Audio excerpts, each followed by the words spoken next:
باب 8۔ پس اب جو مسیح یسوع میں ہیں ان پر سزا کا حکم نہیں، کیونکہ زندگی کے روح کی شریعت نے مسیح یسوع میں مجھے گناہ اور موت کی شریعت سے آزاد کر دیا، اس لیے کہ جو کام شریعت جسم کے سبب سے کمزور ہو کر نہ کر سکی وہ خدا نے کیا، یعنی اس نے اپنے بیٹے کو گناہ آلودہ جسم کی صورت میں اور گناہ کی قربانی کے لیے بھیج کر جسم میں گناہ کی سزا کا حکم دیا، تاکہ شریعت کا تقاضا ہم میں پورا ہو، جو جسم کے مطابق نہیں بلکہ روح کے مطابق چلتے ہیں، کیونکہ جو جسمانی ہیں وہ جسمانی باتوں کے خیال میں رہتے ہیں، لیکن جو روحانی ہیں وہ روحانی باتوں کے خیال میں رہتے ہیں۔ اور جسمانی نیت موت ہے، مگر روحانی نیت زندگی اور اطمینان ہے، اس لیے کہ جسمانی نیت خدا کی دشمنی ہے، کیونکہ نہ تو خدا کی شریعت کے تابع ہے نہ ہو سکتی ہے،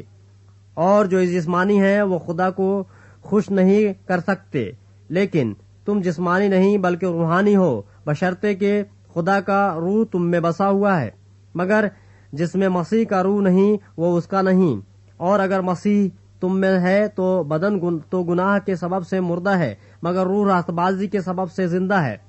اور اگر اسی کا روح تم میں بسا ہوا ہے جس نے یسوع کو مردوں میں سے جلایا، تو جس نے مسیح یسوع کو مردوں میں سے جلایا وہ تمہارے فانی بدنوں کو بھی اپنے اس روح کے وسیلے سے زندہ کرے گا جو تم میں بسا ہوا ہے۔ بس اے بھائیو، ہم قرض دار تو ہیں مگر جسم کے نہیں، کہ جسم کے مطابق زندگی گزاریں، کیونکہ اگر تم جسم کے مطابق زندگی گزارو گے تو ضرور مرو گے، اور اگر روح سے بدن کے کاموں کو نیست و نابود کرو گے تو جیتے رہو گے۔ اس لیے کہ جتنے خدا کے روح کی ہدایت سے چلتے ہیں وہی خدا کے بیٹے ہیں، کیونکہ تم کو غلامی کی روح نہیں ملی جس سے پھر ڈر پیدا ہو، بلکہ لے پالک ہونے کی روح ملی جس سے ہم ابا یعنی اے باپ کہہ کر پکارتے ہیں۔ روح خود ہماری روح کے ساتھ مل کر گواہی دیتا ہے کہ ہم خدا کے فرزند ہیں، اور اگر فرزند ہیں تو وارث بھی ہیں، یعنی خدا کے وارث اور مسیح کے ہم میراث، بشرطے کہ ہم اس کے ساتھ دکھ اٹھائیں تاکہ اس کے ساتھ جلال بھی پائیں، کیونکہ میری دانست میں اس زمانے کے دکھ درد اس لائق نہیں کہ اس جلال کے مقابل ہو سکیں جو ہم پر ظاہر ہونے والا ہے، کیونکہ مخلوقات کمال آرزو سے خدا کے بیٹوں کے ظاہر ہونے کی راہ دیکھتی ہے،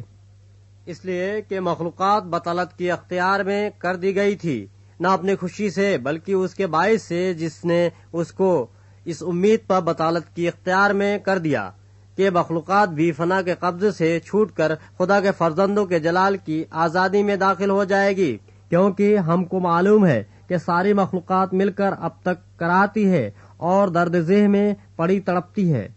اور نہ فقط وہی بلکہ ہم بھی جنہیں روح کے پہلے پھل ملے ہیں آپ اپنے باطن میں کراہتے ہیں اور لے پالک ہونے یعنی اپنے بدن کی مخلصی کی راہ دیکھتے ہیں،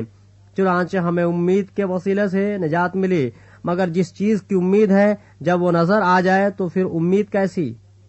کیونکہ جو چیز کوئی دیکھ رہا ہے اس کی امید کیا کرے گا؟ لیکن جس چیز کو نہیں دیکھتے اگر ہم اس کی امید کریں تو صبر سے اس کی راہ دیکھتے ہیں۔ اسی طرح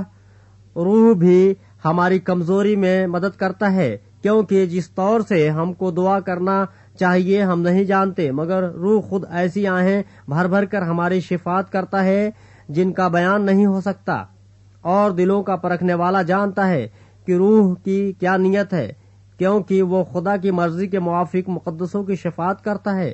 اور ہم کو معلوم ہے کہ سب چیزیں مل کر خدا سے محبت رکھنے والوں کے لیے بھلائی پیدا کرتی ہیں، یعنی ان کے لیے جو خدا کے ارادے کے موافق بلائے گئے، کیونکہ جن کو اس نے پہلے سے جانا ان کو پہلے سے مقرر بھی کیا کہ اس کے بیٹے کے ہم شکل ہوں، تاکہ وہ بہت سے بھائیوں میں پہلوٹا ٹھہرے۔ اور جن کو اس نے پہلے سے مقرر کیا ان کو بلایا بھی، اور جن کو بلایا ان کو راست باز بھی ٹھہرایا، اور جن کو راست باز ٹھہرایا ان کو جلال بھی بخشا۔ پس ہم ان باتوں کی بابت کیا کہیں؟ اگر خدا ہماری طرف ہے تو کون ہمارا مخالف ہے؟ جس نے اپنے بیٹے ہی کو دریغ نہ کیا بلکہ ہم سب کے خاطر اسے حوالہ کر دیا، اور وہ اس کے ساتھ اور سب چیزیں بھی ہمیں کس طرح نہ بخشے گا؟ خدا کے برگزیدوں پر کون نالش کرے گا؟ خدا وہ ہے جو ان کو راست باز ٹھہراتا ہے، کون ہے جو مجرم ٹھہرائے گا؟ مسیح یسوع وہ ہے جو مر گیا بلکہ مردوں میں سے جی بھی اٹھا اور خدا کی دائنی طرف ہے اور ہماری شفاعت بھی کرتا ہے۔ کون ہم کو مسیح کی محبت سے جدا کرے گا؟ مصیبت یا تنگی یا ظلم یا کال یا ننگاپن یا خطرے یا تلوار؟ چنانچہ لکھا ہے کہ ہم تیری خاطر دن بھر جان سے مارے جاتے ہیں،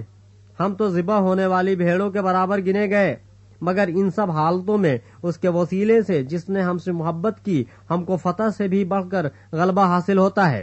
کیونکہ مجھ کو یقین ہے کہ خدا کی جو محبت ہمارے خداوند مسیح یسوع میں ہے اس سے ہم کو نہ موت جدا کر سکے گی نہ زندگی، نہ فرشتے، نہ حکومتیں، نہ حال، نہ استقبال کی چیزیں، نہ قدرتیں، نہ بلندی، نہ پستی، نہ کوئی اور مخلوق۔